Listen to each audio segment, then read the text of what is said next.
అందరికీ నమస్కారం. Welcome to Bharati media.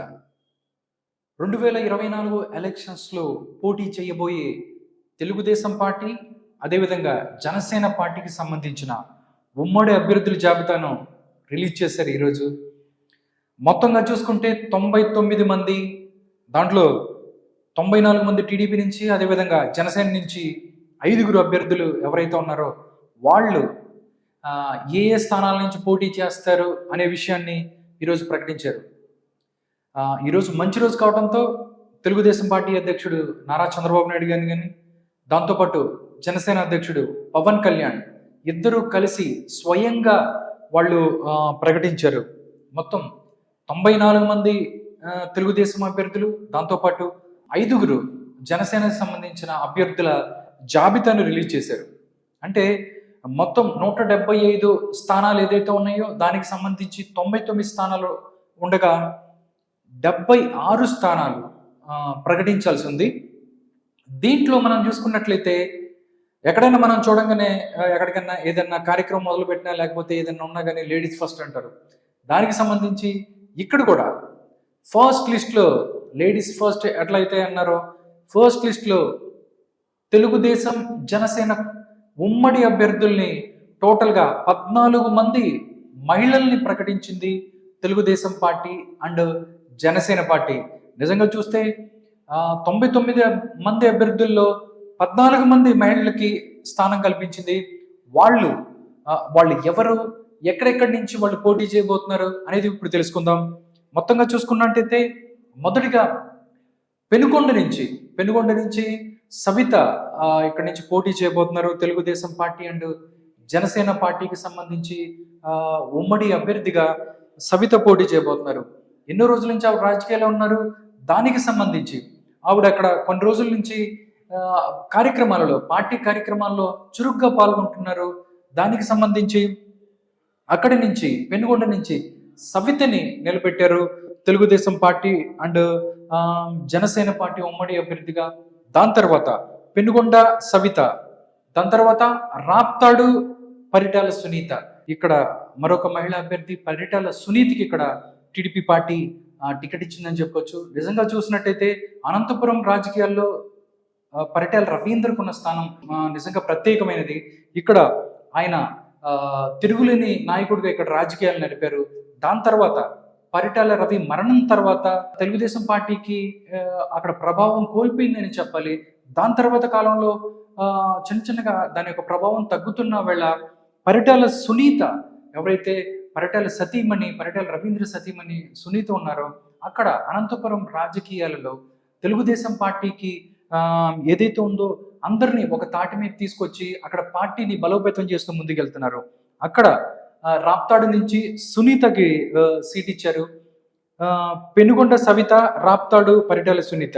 Next third Singanamala SC నియోజకవర్గం, ఇక్కడ నుంచి బండారు శ్రావణి ఎవరైతే ఉన్నారో ఆమెకి టికెట్ ఇచ్చారు.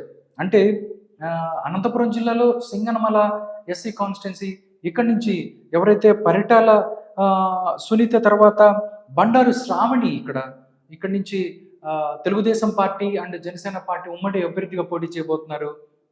ఎన్నో రోజుల నుంచి ఎంతో కాలం నుంచి బండారు శ్రావణికి వాళ్ళ ఫ్యామిలీ రాజకీయాల్లో ఉంది. అక్కడ ఇన్ఫ్లుయెన్స్ చేయగలుగుతారు వాళ్ళు ఆ నియోజకవర్గంలో. కానీ గత ఎన్నికల్లో 2019 ఎన్నికల్లో సింగనమల నుంచి జోనల్గడ్డ పద్మావతి చేతిలో ఓటమి చెందారు బండారు శ్రావణి. కానీ ఇప్పుడు అక్కడ గత కొద్ది రోజుల నుంచి కొద్ది సంవత్సరాలుగా ప్రజల్లో ఉంటూ ముందుకెళ్తున్నారు బండారు శ్రావణి. ఈసారి ఎలాగైనా సింగనమల నియోజకవర్గం నుంచి బండారు శ్రావణి గెలుపొందే అవకాశం ఉంది అని చెప్తున్నారు తెలుగుదేశం పార్టీ శ్రేణులు. దాని తర్వాత మనం చూసుకున్నట్లయితే కర్నూలు జిల్లాలో ప్రతిష్టాత్మకమైనటువంటి స్థానం పాణ్యం. ఈ పాణ్యం నియోజకవర్గం నుంచి గౌరు వెంకటరెడ్డి సతీమణి ఎవరైతే ఉన్నారో Gowru Charitareddy Telugu Desam party and Janasena party ఉమ్మడి అభ్యర్థిగా ఇక్కడ పోటీ చేస్తున్నారు. నిజంగా అక్కడ కర్నూలు జిల్లాలో వైఎస్ఆర్సీపీకి మంచి హోల్డ్ ఉందని చెప్తారు అక్కడ. కానీ గౌరు ఫ్యామిలీ కూడా అంతకంటే ఎక్కువ ప్రభావం చూపగలుగుతుంది. పాండ్యం ఎప్పుడు వాళ్ళదే అన్నట్టు చెప్తారు.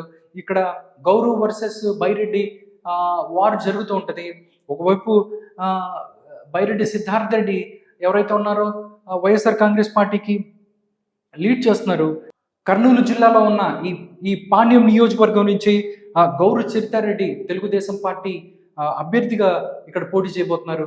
దాని తర్వాత మనం చూసుకున్నట్లయితే ఆళ్లగడ్డ ఆళ్లగడ్డ నుంచి భూమా అఖిల ప్రియారెడ్డి, ఎవరైతే ఆళ్లగడ్డ భూమా నాగిరెడ్డి కూతురు ఎవరైతే ఉన్నారో భూమా అఖిల ప్రియారెడ్డి ఇక్కడ పోటీ చేసి ఆళ్లగడ్డ నుంచి పోటీ చేశారు. గతంలో తెలుగుదేశం ప్రభుత్వంలో మంత్రిగా కూడా పనిచేసింది.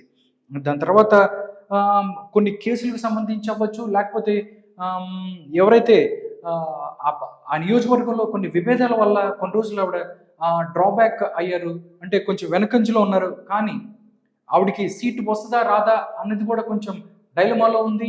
ఎందుకంటే అక్కడ భూమా కిషోర్ కుమార్ రెడ్డి ఎవరైతే ఉన్నారో ఆయన బీజేపీ నుంచి ఉన్నారు. బట్ అక్కడి నుంచి బీజేపీ ఆ టికెట్ కోరుకుంటుంది అనే ప్రచారం కూడా జరిగింది.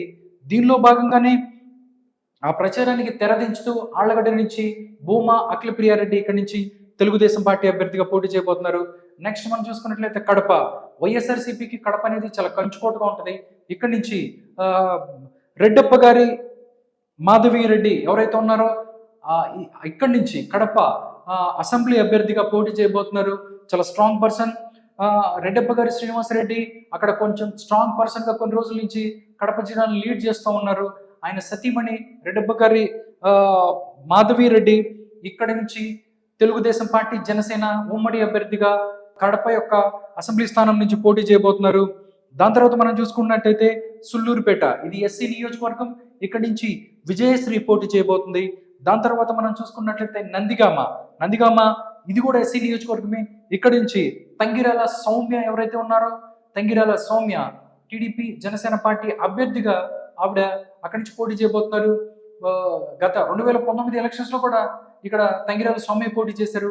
కానీ అనివార్య కారణాల వల్ల అక్కడి నుంచి ఆవిడ ఓడిపోయారు. ఇప్పుడు కూడా తెలుగుదేశం పార్టీ ఆవిడ మీదే భరోసాతో ఆ సీట్ ని ఆవిడకి కేటాయించింది. అక్కడి నుంచి మనం చూసుకున్నట్లయితే నెక్స్ట్ నియోజకవర్గం తుని నుంచి యనమల దివ్య ఎవరైతే ఉన్నారో Yanamala Divya Telugu Desam party and Janasena party ఉమ్మడి అభ్యర్థిగా రంగంలో దిగిపోతున్నారు. దాని తర్వాత నియోజకవర్గం పాయికరావుపేట, ఇది కూడా ఎస్సీ నియోజకవర్గం. ఇక్కడి నుంచి వంగలపూడి అనిత ఎవరైతే ఉన్నారో ఆవిడ ఇక్కడి నుంచి Telugu Desam party and Janasena party ఉమ్మడి అభ్యర్థిగా పోటీ చేయబోతుంది. ఇప్పుడు తెలుగుదేశం పార్టీలో చాలా కీలకంగా ఉంటారు, మహిళా అధ్యక్షులుగా ఉన్నారు. ఏదైనా రోజా కావచ్చు, లేకపోతే ఎవరైనా ఇలాంటి వాళ్ళని తమ యొక్క వాగ్దాటితో మాట్లాడుతూ ఉంటారు. వంగలపూడి అనిత చాలా వరకు ఇక్కడి నుంచి వైకరావుపేట నుంచి ఈ నియోజకవర్గం నుంచి వంగలపూడి అనిత ఈసారి గన్ షాట్ గా గెలిచే అవకాశం ఉంది అని చెప్తున్నారు. పాయకరావుపేట తర్వాత మనం చూసుకున్నట్లయితే సాలూరు, ఇది కూడా ఎస్టీ నియోజకవర్గం. ఇక్కడి నుంచి గుమ్మడి సంధ్యారాణి తెలుగుదేశం పార్టీ అభ్యర్థిగా ఇక్కడి నుంచి ఉమ్మడి అభ్యర్థిగా పోటీలో ఉన్నారు. దాని తర్వాత మనం చూసుకున్నట్లయితే విజయనగరం మనం చూస్తే ఇది తెలుగుదేశం పార్టీ కంచుకోట లాంటిది. ఇక్కడి నుంచి ఎవరైతే ఉన్నారో అశోక గజపతి రాజు తనయ్య అదితి గజపతి రాజు ఇక్కడి నుంచి పోటీ చేయబోతున్నారు తెలుగుదేశం పార్టీ నుంచి. దాంతో పాటుగా మనం చూసుకుంటే నెక్స్ట్ నియోజకవర్గం అరకు చూస్తే అరకు పార్లమెంట్ స్థానం చూస్తే మాక్సిమం మనకి అక్కడ వైఎస్ఆర్సీపీకి హోల్డ్ ఉన్నది అని చెప్పొచ్చు. కానీ అరకు అసెంబ్లీ స్థానం నుంచి జగదీశ్వరి పోటీలో ఉండబోతున్నారు. ఈవిడ కూడా కొన్ని రోజుల నుంచి తెలుగుదేశంలో కీలక నేతగా ఎదుగుతున్నారు. అరకులో అక్కడి నుంచి తెలుగుదేశం పార్టీ అభ్యర్థిగా జగదీశ్వరి పోటీ చేయబోతున్నారు. దాంతోపాటు లోకం మాధవి నెల్లిమర్ల నుంచి పోటీ చేయబోతున్నారు జనసేన పార్టీ అభ్యర్థిగా. జనసేన పార్టీ నుంచి ఈవిడ క్యాండిడేట్ గా ఉన్నారు. ఇప్పుడు Telugu Desam party and Janasena party ఉమ్మడి అభ్యర్థిగా నెల్లిమర్ల నుంచి లోకం మాధవి పోటీ చేస్తున్నారు. ఇలా టోటల్ గా మనం చూసుకున్నట్లయితే ప్రకటించిన 99 మంది జాబితాలో 14 మంది మహిళలు ఉండటం నిజంగా ఒక మంచి శకునంగా చెప్పుకోవచ్చు. ఇంకా 76 స్థానాలు ప్రకటించాల్సి ఉంది.